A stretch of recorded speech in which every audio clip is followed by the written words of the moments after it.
друзья, привет! Спасибо, что заглянули на мой канал. Меня зовут Юлия, и я во Флоренции, на самой центральной площади этого прекрасного города, площади Синьорини. Тут недалеко и галерея Уффици, палаццо Медичи и много-много шедевров архитектурного и живописного искусства. Но вы же знаете, что я путешествую не ради шедевров, а ради того, чтобы найти идеальное место для ВНЖ. Италия – моя финальная страна, и, по сути, я не планировала жить во Флоренции, потому что Флоренция не соответствует двум моим требованиям. Во-первых, я ищу город у моря, а во-вторых, я не ищу туристическую Мекку, потому что это не очень удобно жить среди огромного количества народа, и там, где много туристов, там всегда высокие цены и не очень безопасно. Мой путь вообще следовал в Геную и окрестности. Я мечтала о Лигурии, о море, об Италии, о древностях, о кухне, обо всем, что связано с замечательной, потрясающей страной, но проехать мимо Флоренции я не смогла. Поэтому я решила сделать паузу и не узнавать здесь о том, сколько что стоит, какие условия проживания, 5-10, а просто насладиться шедеврами. Но я так решила. Паузу все-таки мне не удалось сделать, потому что я здесь все-таки встретилась с замечательной Элеонорой, которая приехала аж с 2 детьми в Италию 2 года назад, и она тоже мне расскажет о плюсах и минусах жизни в Италии, так что будет и опыт русскоязычных, и, конечно, прекрасная Флоренция.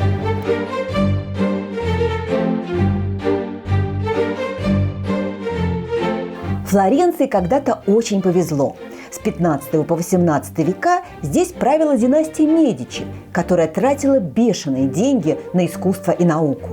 Медичи были меценатами выдающихся творцов – Леонардо да Винчи, Микеланджело, Донателло, Никколо Макиавелли, Данте и Галилея. И неудивительно, что многие важные для человечества события случились именно во Флоренции. Здесь были разработаны законы перспективы в живописи, заложены основы классического итальянского языка. Флорентийский мореплаватель Америго Веспуччи дал свое имя Америке, а местные мыслители положили начало эпохи Ренессанса. С тех пор Флоренцию заслуженно называют колыбелью Возрождения. Почти все ныне знаменитые достопримечательности Флоренции были созданы на деньги Медичи. Это мраморный фонтан Нептун на площади Синьории и стоящая неподалеку статуя Давида, творение великого Микеланджело. Правда, это не оригинал, а хорошая копия. Подлинник сохранности ради переместили в Академию изящных искусств. А еще поражающий красотой и масштабом собор Санта-Мария-дель-Фьори. Его интерьеры украшают полотна все того же Микеланджело и витражи Донателло. А если отправиться в галерею Уффици, то от количества шедевров и великих имен заребит в глазах. И нетрудно догадаться, что этот величественный дворец построило, семейство Медичи. И не для жизни, а специально для хранения своей огромной коллекции произведений искусства.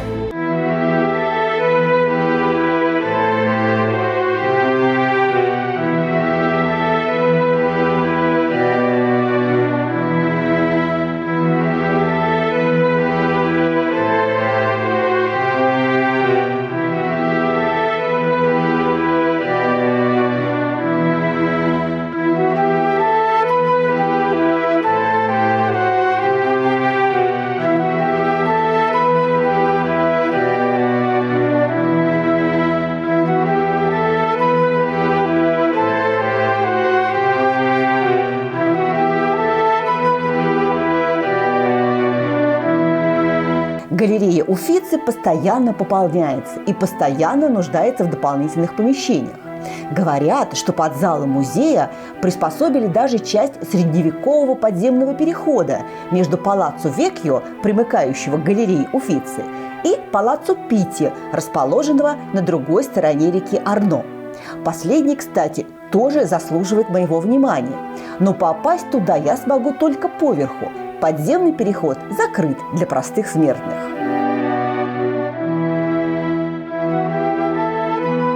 Мой путь к дворцу Петти пролегает через еще одну достопримечательность.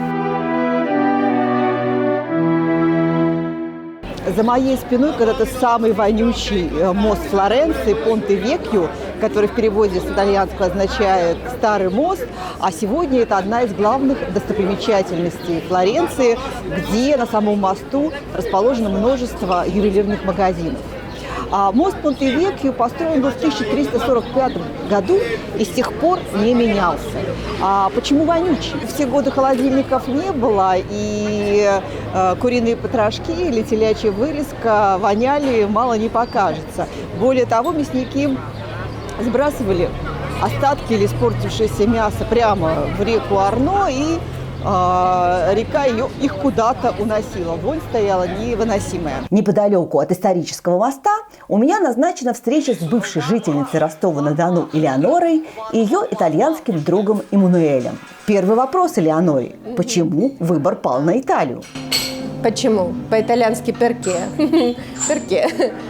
Ну, потому что любовь у меня итальянская. В Италию Элеонора переехала с 2 детьми. И все нелегкие хлопоты по обустройству в новой стране взял на себя Эммануэль. Я, честно говоря, обзавидовалась. Мне реально, наверное, все-таки повезло. Но мне зато с первым мужем не повезло. 20 лет брака, так что я считаю, что я заслужила. А у них отношение к детям очень хорошее. То есть у меня супруг сколько? Месяцев 5 вообще не звонил детям, вообще ему не интересно, ему вообще вот так вот прям по-итальянски. Эммануэль очень близок к детям, он с моими детьми очень поладил и все. То есть я ничего не могу сказать в этом плане. Он действительно очень хороший отец. I feel that woman like Eleonora, she's a real woman, not artificial, not synthetic, not let's say too much plastic. She's a real woman, and she was able to make me feel myself and make the best of me, you know. And I feel important here. So, important woman, it means I'm important man. Одна из моих мотиваций, переезда, среди всех плюсов, была то, что грубо говоря, женщина в России в 50 лет, это тоже она бабка, глобально. Они тут знакомятся, любят, ходят на танцы. Я была на дискотеке 80-х, там, во-первых, не пускали младше 35 лет, зажигали люди под 70, уже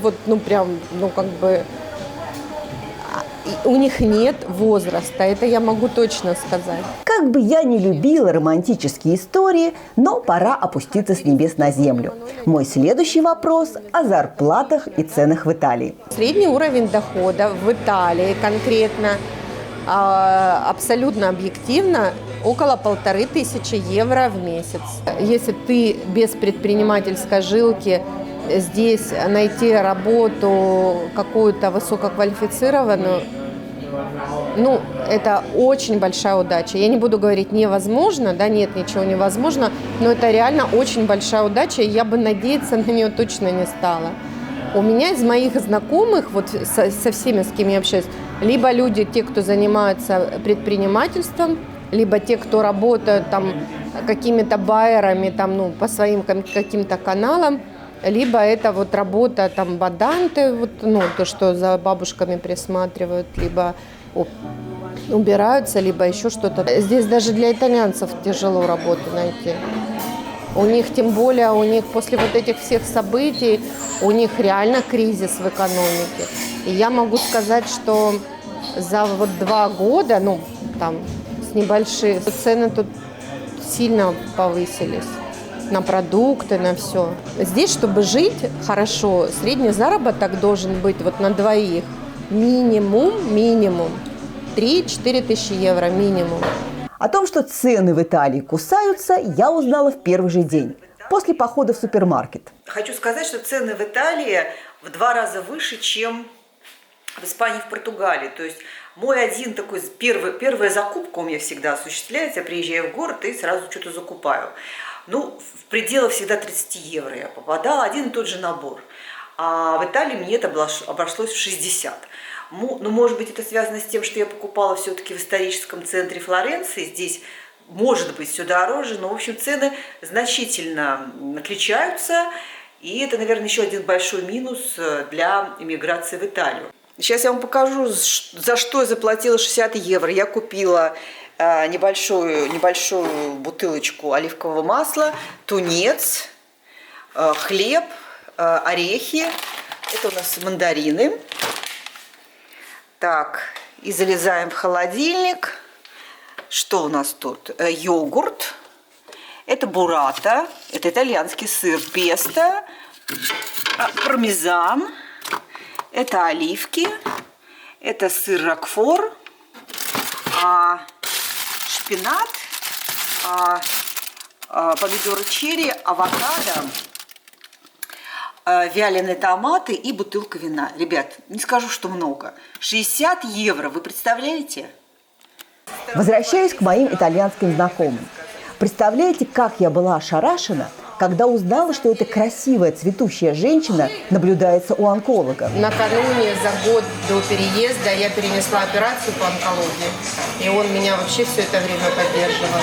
Раз уж речь зашла о болезнях, я поинтересовалась качеством и стоимостью итальянской медицины. Давайте так, вот абсолютно объективно я могу сказать, что уровень конкретно московской медицины, потому что я делала в Москве операцию, потом проходила радиотерапию, на мой субъективный взгляд, очень сильно выше, чем итальянская. Конкретно с лечением рака в Италии я не сталкивалась, я это все прошла в Москве, но уровень, если у нас в Москве, допустим, есть каждый год обследования, чекапы, которые обязательны, типа там ПЭТ-КТ, там, полное обследование, там, то в Италии такого нету. Они делают только эхографию, если УЗИ так самое. Если УЗИ нормальное, больше они ничего не смотрят. Бесплатной медицины в Италии нету. Она есть условно там для пенсионеров, есть некий тикет, который ты в любом случае обязан оплачивать. Этот тикет от 25 и выше евро в зависимости от уровня специалиста. То есть педиатр, допустим, мы идем к педиатру бесплатно, он нам дает направление, вот это направление как бы типа условно бесплатное, но мы должны какой-то взнос заплатить, чтобы к нему попасть. К ортопеду мы записывались за 9 месяцев. После всего услышанного созрел закономерный вопрос. Зачем переезжать в Италию, где невысокие зарплаты, трудно найти работу и медицина не самая лучшая? Мне просто очень нравится выражение, когда говорят, жить надо не там, где лучше, а там, где тебе хочется, да, потому что по всем объективным признакам, экономическим, медицинским, образовательным, в России живется проще. Проще, особенно если в Москве, объективно. Проще деньги заработать, я там не буду, но просто качество продуктов, сама атмосфера, культура, красота, общая, однозначно Италия.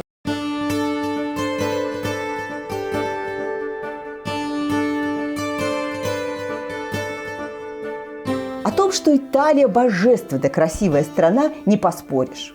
Попрощавшись с Элеонорой и Эммануэлем, я отправилась за очередной порцией эстетического удовольствия.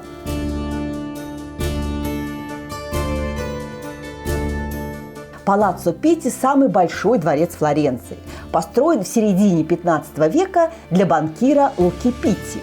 А через столетия после разорения его семьи замок стал еще одной резиденцией правителей Флоренции. Сегодня здесь расположено аж 6 музеев. Я пришла ради 2 – Палатинской галереи и музея костюма.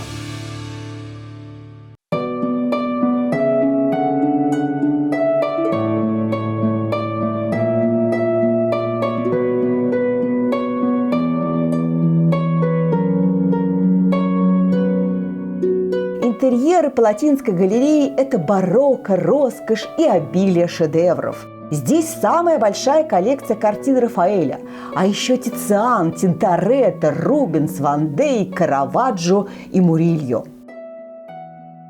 Все девочки меня поймут, но галерея костюма подняла мне настроение куда больше, чем картины великих мастеров. Какие платьица, туфельки, сумочки, ну просто загляденье!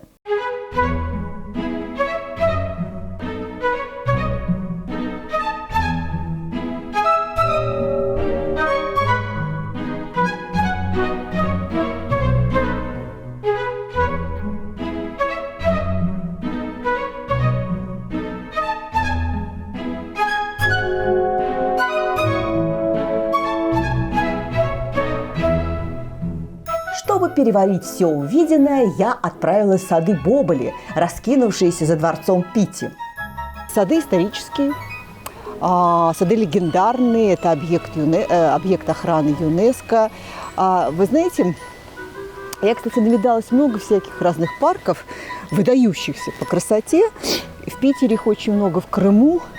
И, может быть, я уже насмотренный человек, сады Боболи меня не производит такого мощного впечатления. Но дело в том, что Питер и Крым – это 18-19 века, а сады Боболи – это 15 век, да, или 16, надо уточнить. Но в любом случае вы понимаете, да, разницу, что было в начале, а что было потом. Уточнила, сады Боболи были основаны в середине XVI века, опять же семейством Медичи. Сегодня они признаны одними из лучших парковых ансамблей итальянского ренессанса. По их подобию впоследствии разбивались многие королевские парки, в том числе и французский Версаль.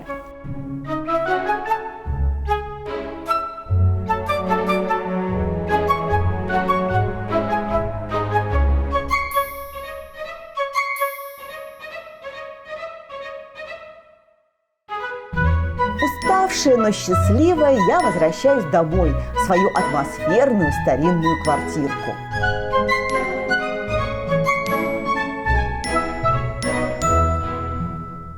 Ребят, я постоянно топлю за то, что не надо селиться в историческом центре, потому что это и шумно, и дорого.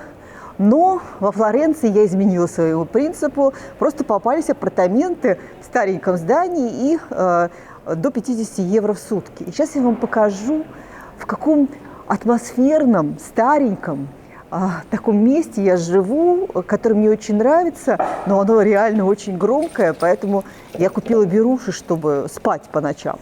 Итак, это моя улочка. Смотрите, какая старинная такая улочка со ставнями зелеными, у меня тоже ставни зеленые. А это моя дверь. Видите, ступенчики и дверь в мой подъезд.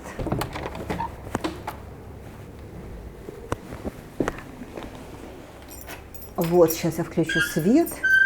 И такая крутая узкая лестница ведет к моим апартаментам. Небольшой коридорчик, и мы попадаем в студию. Здесь и кровать у меня, мои вещи. Кровать. Смотрите, такая лестница, мне она очень нравится, лестница с цветами. И тут же телевизор, и небольшая кухня со столиком. Мне очень нравятся вот эти часы. Вот. Посмотрите, все такое, никакого навья. Это шкаф и, ребят, ставни. Почему-то одни ставни вообще без окон. Вот это у меня без окон. Вот такой вид. На мою улочку, на соседей. И вот почему-то они здесь, я не знаю. Это, наверное, от голубей. Вот эти шипы, чтобы голуби не садились и не обсирали все, что не по улице. Небольшой санузел. Совсем небольшой.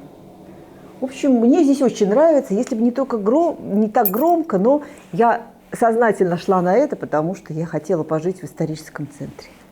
Я питаюсь дома, и завтракаю, и ужинаю, так днем могу что-то перекусить.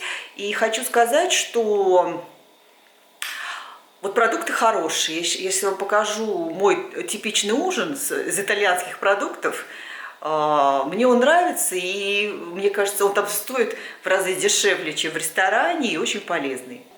Салат, который называется «Я его слепила из того, что было». Шпинат, черри,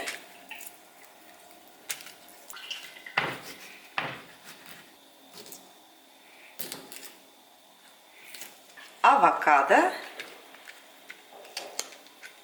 вяленые томаты, немножечко оливок. Посередке кладем буррату. Заправку я делаю из соуса песто. Я его люблю много, обожаю соус песто. А здесь он потрясающе вкусный. Собственно, итальянцы это и придумали. Разбавляю с растительным маслом, с оливковым маслом. Заливаю мой салатик.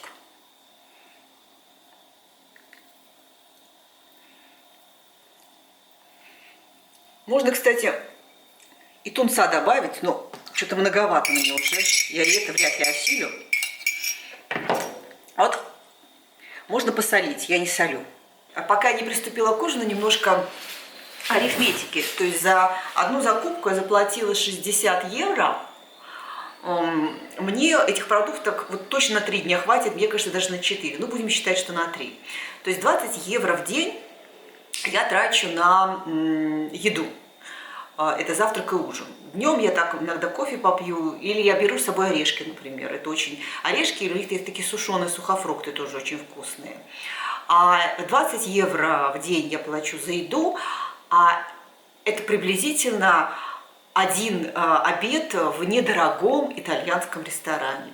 Так что, в общем, я считаю, что даже при итальянских ценах выгоднее, конечно, покупать и готовить самому, тем более, понимаете, продукты хорошие, готовка занимает минимум времени и очень вкусно. Так что, друзья мои, приятного аппетита! Вкусно и недорого.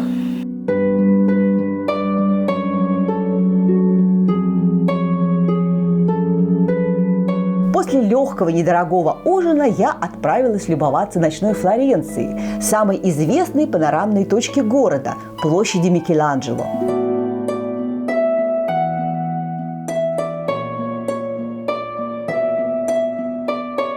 Спасибо вам, Медичи, что оставили нам такую божественную красоту.